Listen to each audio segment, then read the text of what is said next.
Hi everyone, Jess here, and today I'm joined with Shihaj Kutty from Riyadh Air. Thank you so much for joining me today. Pleasure to be here, Jess. So to kick us off, how is Riyadh Air going to be capitalising on this fairly unique position as a very tech-forward, digitally savvy carrier paired with this young, digitally native population in Saudi Arabia? How are you going to use that to create something the industry hasn't seen before? So as you know, Jess, the average age in Saudi Arabia is 29 plus. A year and a half ago, we onboarded a group of very smart, bright Saudi graduates just right out of the university. And over the last 12 months, they have played a pretty active role in helping us design and define what the final experience will be like, especially on the digital front. And that has taught us a lot of things in what they aspire for, what their priorities are. So when you think about the core pillars of what we are all about, personalization, that's really important to them because they are looking at experiences, not just flight per se. They want connectivity, so they want to be connected always, and we all know that. And lastly, they put a lot of focus on sustainability. So social issues are important to them, and sustainability is incredibly particular from their thought process. So when you think of all those three things and how we are building what we call a digitally native off and order based product, I think we're very well aligned to what their aspirations are. Absolutely, and that's a really interesting approach. So speaking directly to the population that you're going to be appealing to. I appreciate that some of this might still be shrouded in secrecy, but are you able to give us a glimpse of what this will look like in practical terms? I can give you a few examples of how this may work without divulging too much. But one of the classic features of the segment, especially in the kingdom and in the region, are groups of travelers who don't necessarily travel in the same cabin all the time. So you would have perhaps the father and mother flying in business and the teenagers flying in economy or premium economy.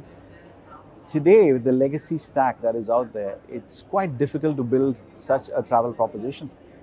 In our world, with the digital nativity on which we're building architecture, that is easily deliverable so that you can actually provide services and products that are very bespoke to what the customer is looking for. That's just one example of what we could potentially do. There are several that I can't talk about right now, but just to elucidate the point, personalization is core to what we do, but more important than personalization, we feel is contextualization. So everybody has their own preferences, but the preferences vary by whether they're going on a leisure trip, or they're going on a business travel, or they're going with the families. And we want to take that into account before we actually make an offer for that target audience that we're looking at. Fantastic. So contextualization as well as personalization.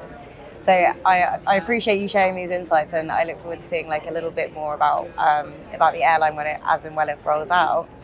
So we know that airline apps can be a really powerful tool, not just for the customers, but also for airlines themselves. How are you using the app to unlock customization? Yeah, to my earlier point about experiences. So one of the things we are heavily focusing on is how do we propel non-air ancillary products in that whole booking experience, because it's not anymore about just booking a flight and ancillaries associated with the flight. It's what can you do in your destination, what can you do along the way while you're traveling, and we want to be able to bake all these into that single app experience. I think it's a given that when we start selling, that we need to be able to have most of these products live and be able to sell. I think that's the expectation from the crowd, especially in the kingdom. Absolutely.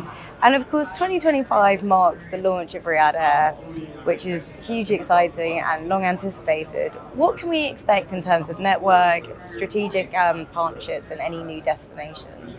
So we said we will be operating to 100 destinations by 2030.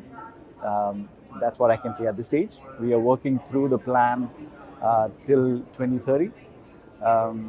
In terms of partnerships, we've announced MOUs with Singapore Airlines in this region, with Turkish Airlines, with Virgin Atlantic, with Delta, China Eastern, Air China.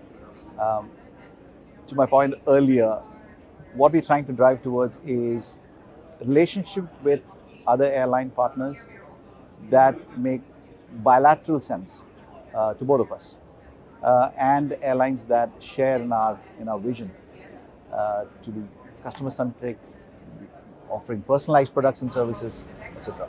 So establishing a sort of symbiotic relationship with your partners. Fantastic. Well, thank you so much for sharing the insights that you are at liberty to divulge, and I look forward to speaking again soon. Pleasure, Osman. Thank you very much.